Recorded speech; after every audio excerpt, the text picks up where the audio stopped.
Welcome to Airs of Zeal.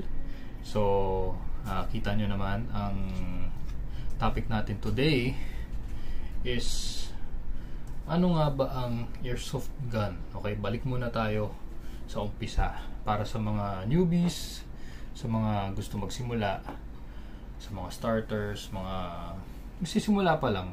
Okay?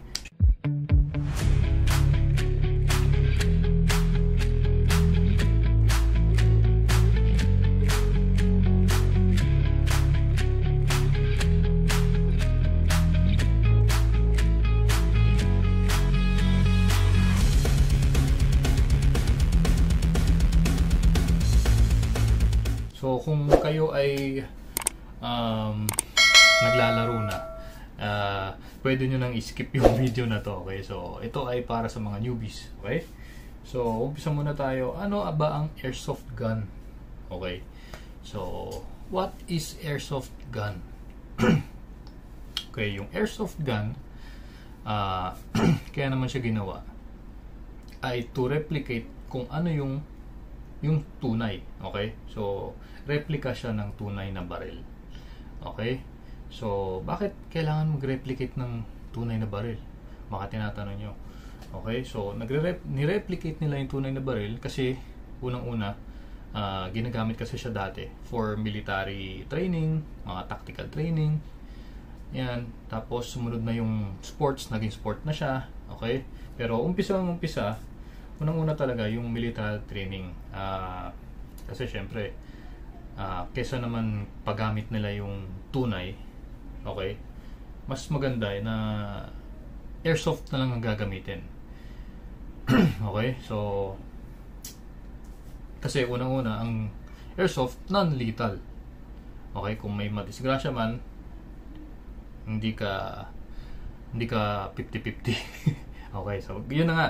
So sa pagreplika ng tunay na baril, ang unang-unang papasok dyan is size. Siyempre, kung magre-replicate ka ng tunay, yung size, yung design, yung weight, tsaka siyempre yung function. So para magmukha talaga siyang tunay. So bakit ba ganun? Kasi nga ginagamit sa military, okay, sa mga training, okay, so non-lethal siya. And size and weight. Doon muna tayo sa size and weight. Bakit nga ba kailangan size and weight? Kuhang-kuha siya. Kasi nga ginagamit siya sa training. Kumbaga pag nagpa-practice ka mag-draw yung mga ano mo, at least ayun, yung parang muscle memory mo, yung feel ba, mukha na talaga siyang tunay. Kasi yung size, yung grip, importante yun. Yung weight, syempre. Kasi kung mag-practice ka ang weight niya parang papel, baliwala. Kasi pag nakahawak ka ng tunay, makapanibago ka. So, yun. Sa design naman, bakit kailangan kuhang-kuha yung design? Kasi syempre, para maganda, para mukhang tunay talaga. Okay? So, yun yung mga, ano niya, yung mga,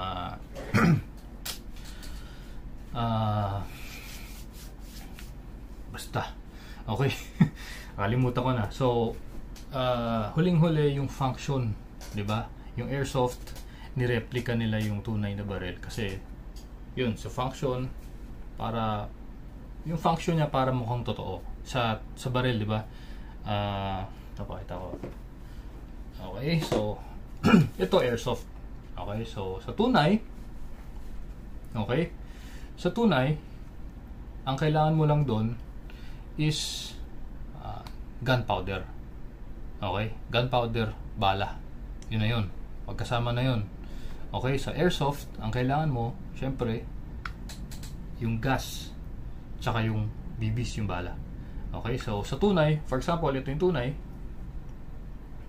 para gumana yung tunay, kakasa mo, diba? Pag may bala na yan, kakasa mo, tapos ito yung hammer niya. Okay? Sa tunay, ito yung hammer niya, tapos pag pinul mo yung trigger, ang papaluin ng hammer yung firing pin. Dediretso sa primer. Tapos yung primer, yun yung magi-ignite dun sa propellant mo, which is yun yung ang propellant mo yung pulbura. So pag sumabog yung pulbura, ayun na. pasabog na, titira na yun. Di ba? Titira na yung bala mo. Sa airsoft, parang gano'n na rin. Pero sa airsoft kasi, parehong-pareho naman. May hammer. Okay? Pero sa airsoft, itong hammer na to, design na lang yun. Kasi,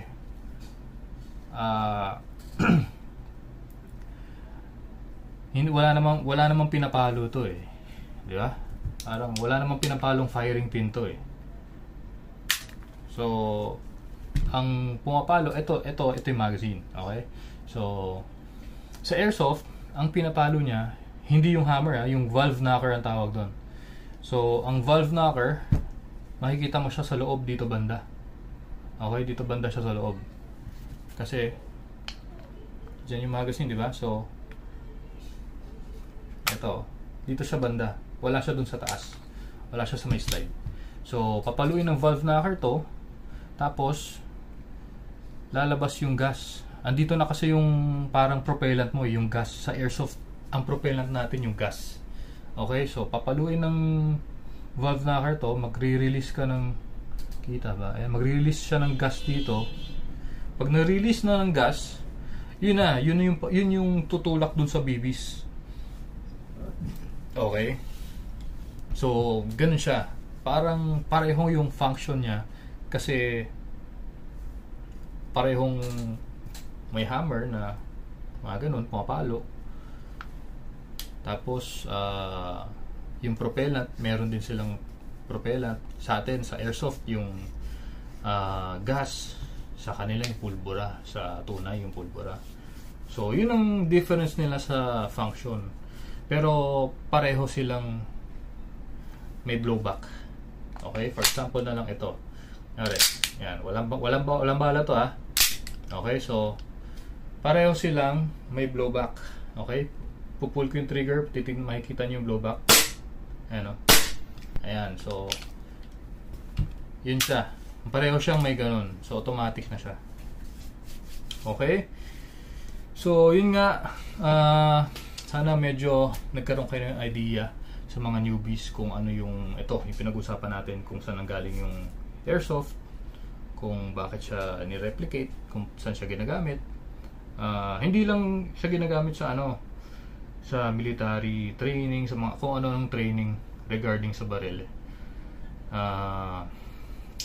Ginagamit din siya sa yung tawag doon, parang gun safety, basta gun safety. So, pati yung sport ng airsoft, dalawa yun eh. May parang war games, may nag-practical shooting. So, magkaiba sila. Sa war games, para kang para kang military. Ang tawag nila doon, military simulation. Okay? Milsim ang tawag nila. So, may mga missions kayo na gagawin para kang nagka-counter strike, para kang Call of Duty, para siyang ganun. Tapos sa practical shooting naman, may mga magkaiba, may mga iba-ibang equipments yun. Sa practical shooting, parang may ganitong mga targets. Basta mga target plates. Yun naman, magkaibang magkaibang bracket siya ng sport pagdating sa airsoft. Paano gamitin? Okay, so paano nga ba gamitin ito? Ito ang airsoft natin. Dalawang klase kasi airsoft eh. So, may isang spring type. Yun yung parang pellet gun sa palengke. Pero yun, bakal na rin siya. Okay, so may spring type, kinakasa mo siya. So, pagkakasa mo, ipuputok mo, tapos ikakasa mo ulit, ipuputok mo ulit. So, ganun siya. Yun yung mga parang low quality na airsoft. Okay, so ito naman, ito yung mga glass. Ito yung mga gas blowback airsoft. Ito. So, yun nga, ginagamitan siya ng gas. Demonstrate ko lang kung paano gamitin. Okay, so ito yung gas niya para sa mga newbies, starters pa lang. Ito yung gas niya. Ito yung propellant. Tapos ito naman, yung bala niya. So, malayong malayo dun sa tunay. Okay? Andun na tayo sa same size, same design, weight, and function. Pero yung bala kasi nito, non-lethal. Unlike sa tunay, talagang nakakapatay. Okay? So, ito, non-lethal siya. Although, hindi porket non-lethal, hindi na delikado. So, kaya itong airsoft natin, kailangan bago kayo humawak ng airsoft, kailangan manood muna kayo ng maraming video kung paano gamitin ng airsoft. Okay? So, kailangan yung habit nyo sa gun safety, napaka-importante yon. Kasi hindi porket airsoft lang to, bara-bara na tayo. So, kahit ganito lang ang bala nito, guys, sabihin ko sa inyo, ang ano bang tawag? Velocity ba? Basta yung lakas niya or yung bilis niya, imagine niyo na lang 350 feet per second. Okay, 350 feet. O, ilang metro 'yon per second. Kada segundo 350 na feet. Ganun siya kabilis. Imagine niyo na lang kung matatamaan kayo sa mata, talagang makakabulag rin yung kahit papaano. So, yung airsoft na yan, safe yan kung may mga proper gears kayo, lalong-lalo na dun sa war games na airsoft. Kompleto ka dapat doon. May mga goggles ka, may helmet, may mask, may equipments ka. So, number 2 na lang yung ganda ng itsura ganda ng suot mo. Pero ang number 1 priority mo doon yung safety. Kasi kahit sa ganitong kaliit na bala, makakasakit talaga to.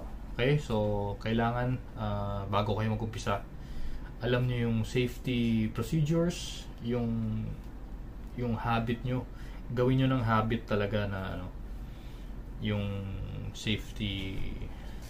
gun safety. Basta.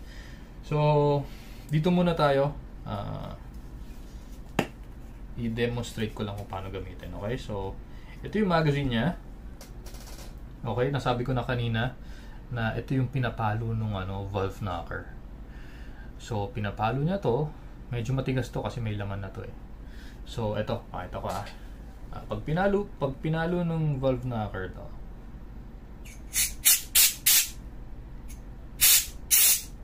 ayan o. Hindi nakikita.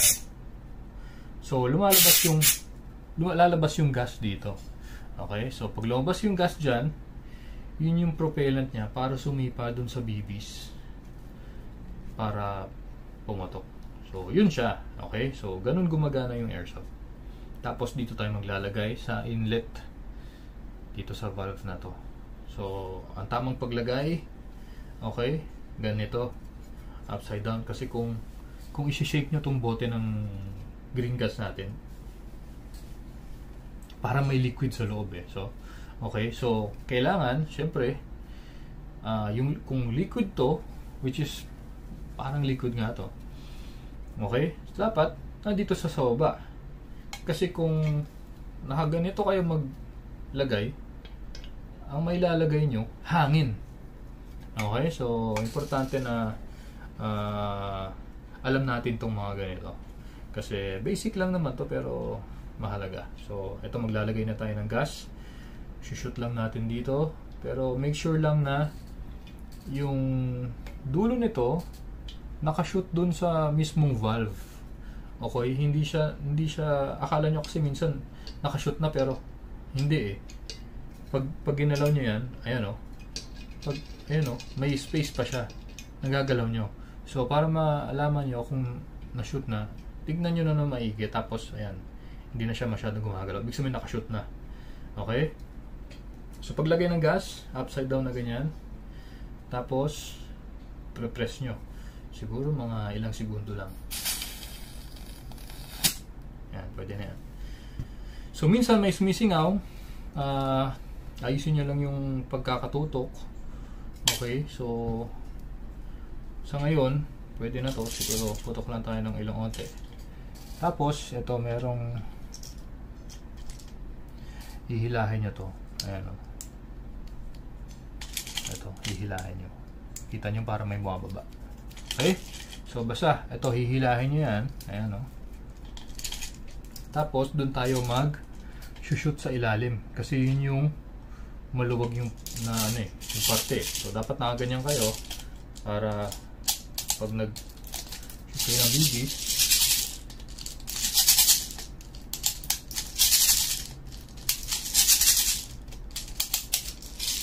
okay. Tapos as much as possible dapat naka-align. Ayan, dapat ano siya, alternate left right left right left right. Okay, tapos kung makikita nyo naman yung kita ba?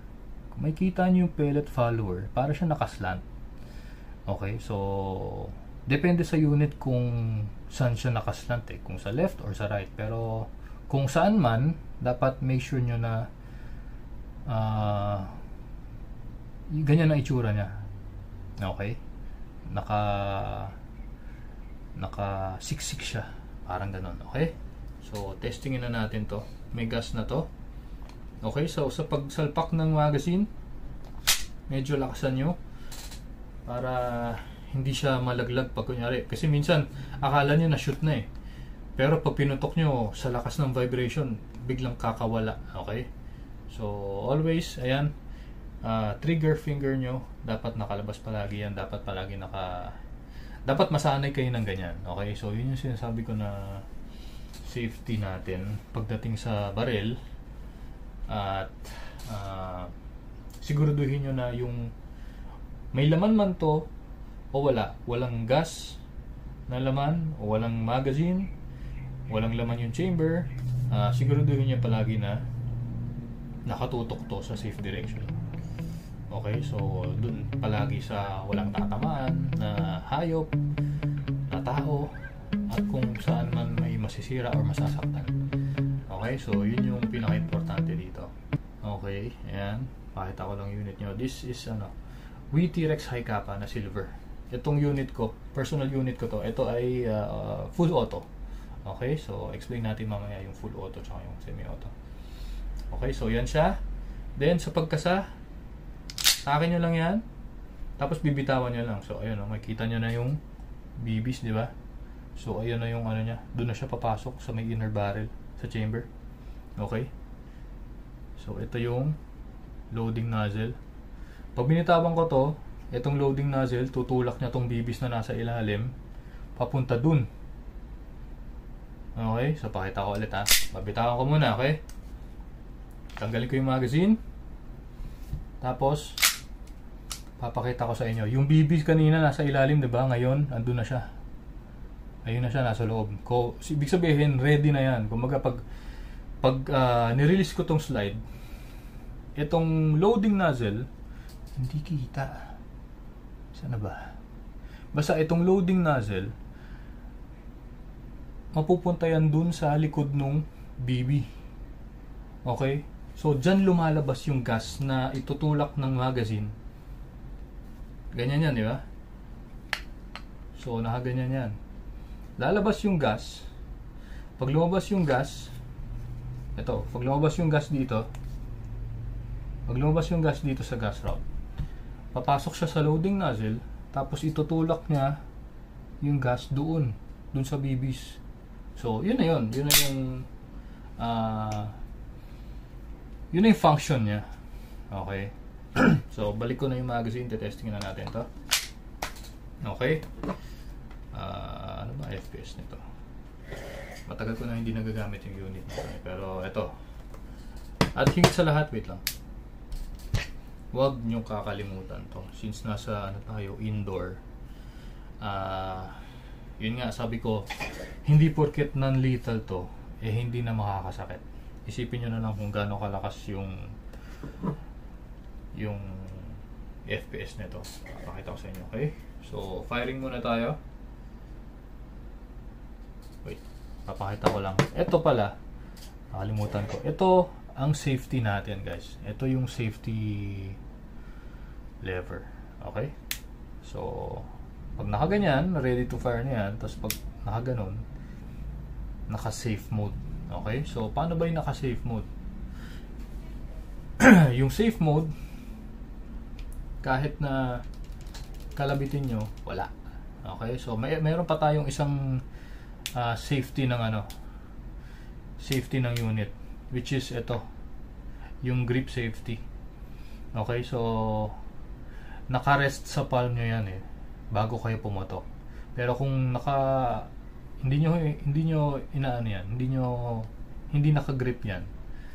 Tignan nyo kung hindi naka-grip yan at ipuputok ko to, wala yan. Okay? So, hindi siya puputok. So, dalawa yung parang safety feature niya. So, ito yung grip safety, tapos ito yung sa thumb. Kung mapansin nyo guys, di ba tinataas ba ako to? Hindi sumusunod tong sa kabila. Ayan ito, hindi sumusunod. Kasi yan yung switch ko for full auto tsaka semi-auto. So, pag nakataas na ganyan, semi-auto. Pag nakababang ganun, yung full auto. Okay, so, tanggalin na natin yung safe. Ready to fire na to. Again, trigger finger out. Firing. 323. Hina na. 323 na lang siya. Pero malakas pa rin yan. Okay, so, pakita ko lang yung blowback niya. Okay, firing. Lakas, di ba? So, ayun lakas, di ba? Imagine nyo yung lakas nun, tapos tatamaan kayo kung saan man, makakasakit talaga yan. Okay, so palaging natin is mag-ingat. Yun ang priority natin, yung safety natin. Okay, so ganito ang itsura niya pagka wala ng bala. Mag-open yung slide and tignan nyo, wala ng bala dun sa pinakaloob. Dito wala na, di ba? So wala na rin bala sa magazine. Automatic, parang sa tunay, mag-open yung slide. Okay, sa tunay kasi pag wala ng bala, ganun din. So ganun na ganun yung function niya. Again, pag wala ng bala, release nyo yung magazine. So paano ba mag-release ng magazine? Ito yung mag-release nya, pinipindot siya. Okay, so release nyo yung magazine, baba nyo yung slide stop. Ito yung slide stop kung saan sumasalo nung slide pag naglalak na siya. Okay, release nyo yan, then hammer down. I-rest nyo yung hammer, okay, by pressing the trigger. Ayan, so ayan, wala na yan. Okay, so kahit na ginaganon ko, tignan nyo saan ako nakatutok. Sa safe direction pa rin. So napaka-importante na masanay kayo ng ganon. So para sa mga newbies na gusto mag-start, ayan, share ko lang sa inyo yung alam ko.